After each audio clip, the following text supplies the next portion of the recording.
মুখ্যমন্ত্রীর দপ্তর থেকে নিশ্চয়ই ছাড়পত্র আছে, তার জন্য এই ধরনের একটা নির্দেশিকা বেরিয়েছে। কিন্তু কুরবানির ক্ষেত্রে এটা প্রযোজ্য নয়। উনি যেটা বলতে চেয়েছেন যে প্রকাশ্য কোনো বলিদান হবে না। বলিদানের সঙ্গে কুরবানির আকাশ পাতাল তফাৎ আছে। বলিদান আমরা দেখেছি বর্ধমানের জামালপুর বলে একটা জায়গা আছে, সেখানে বাবাস্থান, সেখানে প্রকাশ্য মোষ বলি হয়, ছাগল বলি হয়, ভেড়া বলি হয়, সেগুলোকে বলে প্রকাশ্য বলিদান। সেক্ষেত্রে তেনারা কি রেস্ট্রিকশন নেবে, তাদের কি কন্ট্রোল করবে? কিন্তু কুরবানি শুধু বাংলায় নয়, গোটা কুরবানি গোটা বিশ্বের মুসলমানরা কুরবানি করে। এখানে সরকার এসে কুরবানি কি গুজরাটে বন্ধ আছে? কুরবানি কি বিহারে বন্ধ আছে? ইউপিতে বন্ধ আছে? কোনো দিন থাকতে পারে না, হতেই পারে না। হ্যাঁ, যেটা ওপেন যারা কুরবানি, যে সমস্ত পশু অমুসলিমদের তারা মানতে পারে না বা তারা সেটা মান্যতা দেয় না, সেটাকে কুরবানি করতে গেলে হঠাৎ করে 7 দিনের নোটিশে ক্ষমতায় এসে বিজ্ঞপ্তি জারি করে দেবে আর সমস্ত কুরবানি বন্ধ হয়ে যাবে। কোনো মতেই হুমায়ুন কবির এটা মানবে না। হুমায়ুন কবির মানবে না।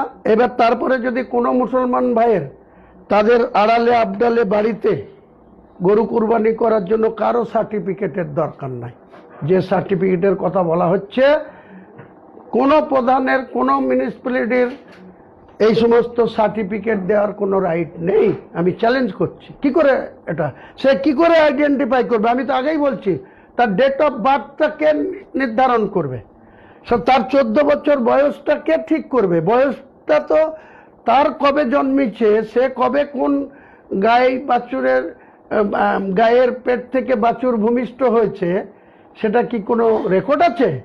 কাজেই 14 বছর, 10 বছর, 8 বছর, এমনিতেই পুষ্টুল পশু ছাড়া একটা বয়সের পার না করলে কেউ কুরবানি সেটা জায়েজ হয় না, বা কুরবানি তারা এই ধরনের পশুকে কুরবানি হিসাবে প্রযোজ্য করে না বা তারা গ্রহণ করে না। এটা এমনি নর্মালি আছে। কিন্তু প্রকাশ্য বলিদান হবে না, তার ব্যাখ্যা যদি কুরবানি আটকাতে যায়, আমি হুমায়ুন কবির বলছি, গোটা মুর্শিদাবাদ কেন, আমি গোটা রাজ্যের যেখানে যেখানে যাওয়ার দরকার হবে, এই কুরবানি যদি এইভাবে গাজোয়ারি করে বা সরকারের প্রশাসন যদি এই মুসলমান সমাজের কুরবানি নিয়ে যদি বাড়াবাড়ি করে, তাহলে শুরু থেকে এই সরকারের বিরুদ্ধে জিহাদ চলবে, আন্দোলন চলবে, তাতে যা হবে হবে। মুখ্যমন্ত্রী তো আপনাকে বলেছেন যে এটা ছাড় দেবে, সব ঠান্ডা হয়ে যাবে। পুলিশও একটা গরুর গাড়িকে দাঁড় করিয়ে তাকে নামাতে পারবে না। হ্যাঁ, 14 বছরের নিচে কোনো গরুকে যদি জবা করে বলি দেয়, কুরবানি দেয়, তাহলে আইনত অপরাধ করলো। সে অপরাধের আপনারা দেখেছেন কাগজ সার্কুলেট হচ্ছে, 6 মাস জেল বা জরিমানা বা দুটি হতে পারে, অর্থাৎ জামিনযোগ্য। যখন বলি দিল, যখন জবা করলো, তখন অপরাধটা করলো। আপনি 14 বছরের নিচে একটা গরুকে কিনে নিয়ে যেতে পারেন না, বাড়িতে দুধ দইতে পারেন না, চাষের কাজে লাগাতে পারেন না, আপনি নিয়ে ট্রান্সপোর্টে যেতে পারবেন না। শুধুমাত্র হয়তো আতঙ্কের পরিবেশ তৈরি করা হচ্ছে। প্রশাসনের দেখার দায়িত্ব, প্রশাসনের একটা অংশ ফেল হচ্ছে না।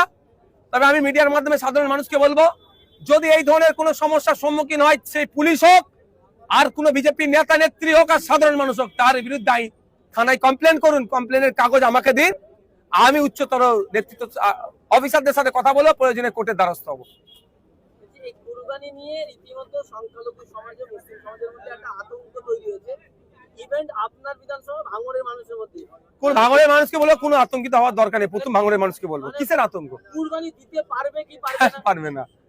কেন পারবে না? কোন জায়গা বলছে কুরবানি দিতে পারবে না? কে বলেছে? কে বলেছে কুরবানি দিতে পারবে না?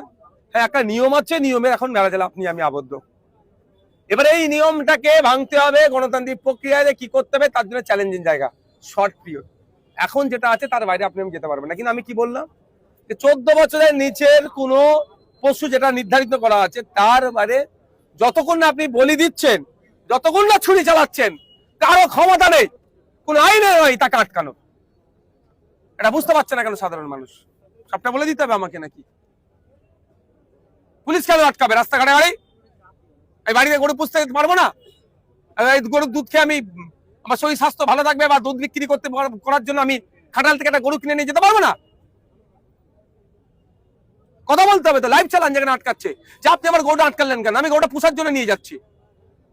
যখন ছুরি চালাবে, যখন বলি দেবে, অপরাধ তখন করবে 14 বছরের নিচে হলে।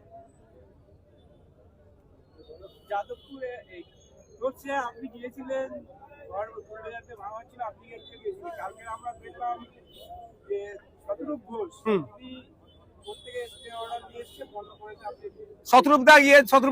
শতরূপদা গিয়েছিলেন একটা কোর্টে স্টে অর্ডার নিয়ে। যে স্টে অর্ডার পেয়েছে শতরূপদার হাতে গিয়েছে, সেই স্টে অর্ডার পাওয়ার জন্য আমি বিকাশ স্যারকে কোর্টে নিয়ে গেছি, অনুরোধ করেছিলাম কোর্টে আপনি আসুন। মামলাটা করেছিল নাসির আহমেদ, সম্ভবত কপি আমার গাড়িতে আছে, মামলা কপি আছে। অর্থাৎ ওই অ্যাডভোকেট হচ্ছে নাজিব আহমেদ, সম্ভবত অ্যাডভোকেট, সে পিটিশন করেছিল, দায়ের করেছিল কোর্টে। তার আমি বিকাশ স্যারকে রিকোয়েস্ট করেছিলাম, স্যার আপনি আসেন। বিকাশ স্যার এসে গতকালকে দাঁড়িয়েছিল। আমি এতটুকু বলে দিই, এটা নিয়েও তৃণমূল খেলা খেলছে। তৃণমূলে আগের দিনে মমতা ব্যানার্জি কোর্টে গিয়েছিল, ওরা বলছে মমতা ব্যানার্জি কোর্টে গিয়েছিল, এবার বুল্লিজান আটকেছে। মমতা ব্যানার্জি কোর্টে গিয়েছিল, তার জাজমেন্ট, তার অর্ডার কপি আর গতকালকের অর্ডার কপি দুটো বিস্তর তফাৎ। মমতা ব্যানার্জি বা কোন রাজনৈতিক দল যদি বলে তারা কোর্টে গিয়ে এটা করেছে, মিথ্যা কথা বলছে। কোন রাজনৈতিক দল কোর্টে যে করেনি, করেছে এটা যারা ফ্যাক্টরি মালিক, তারা পিটিশনটা করেছিল, উকিল ছিল নাজিব আহমেদ। আমি বিকাশ স্যারকে রিকোয়েস্ট করেছিলাম, স্যার আসুন, অনুরোধ করেছিলাম এই করতে হবে। বিকাশ স্যার এসেছে, আর্গুমেন্ট করেছে, ফলে এটা স্টে হয়েছে। কোন রাজনৈতিক দল যদি এটাকে বলে তাদের কৃতিত্ব, আমি বলবো অসত্য কথা বলছে, যেটা তৃণমূল করে বেড়াচ্ছে। বিজেপি বিধায়করা মিডিয়ার সামনে বারবার বলছে আজান বন্ধ করে দেওয়া হবে, লাউড স্পিকারে আজানে আমাদের সমস্যা হচ্ছে বলে মানুষের মধ্যে একটা মানুষকে উস্কানো হচ্ছে। এই বিষয়টা কিভাবে দেখছেন? এই বিষয়টা আপনি আমার আগে একটু শোভনদেব বাবুকে জিজ্ঞাসা করেন না, বিরোধী দলের নেতা তো বিধানসভার 80টা সিট নিয়ে আছে, একটু তাদেরকে জিজ্ঞাসা করবেন না? আমি বলবো এতটুকু কথা, কারো কথাই পাত্তা দেবেন না। দেশ চলবে, রাজ্য চলবে সংবিধানকে সামনে রেখে, আইনকে সামনে রেখে চলবে, কারো কথায় পাত্তা দেবেন না। কলকাতা হাইকোর্টের অর্ডার আছে 65 ডেসিমিলের নিচে সাউন্ড বাজাতে হবে, তার মধ্যে থেকে বাজাবেন, কারো ক্ষমতা নেই আটকাবার। বিজেপির এক বিধায়ক তিনি সাংবাদিক আটকাও না, দাবি বাদ মে আয়েগা বলো। বিজেপির এক বিধায়ক সাংবাদিকের সম্মুখীন হয়ে তিনি দাবি করলেন যে মাদ্রাসা, যে খারিজি অবৈধ মাদ্রাসাগুলো বন্ধ করা হবে, যদি তারপরেও না বন্ধ করা হয় তাহলে আমরা বুলডোজার চালাতে বাধ্য হব। এবার ব্যাপারটা হচ্ছে এটা, বিজেপির যিনি বিধায়ক হয়ে মন্ত্রী হয়েছেন তার নামটা তো পরিচিতি ঘটাতে হবে। এই ধরনের আলটপকানা মন্তব্য করলে চর্চা হবে কি করে তার?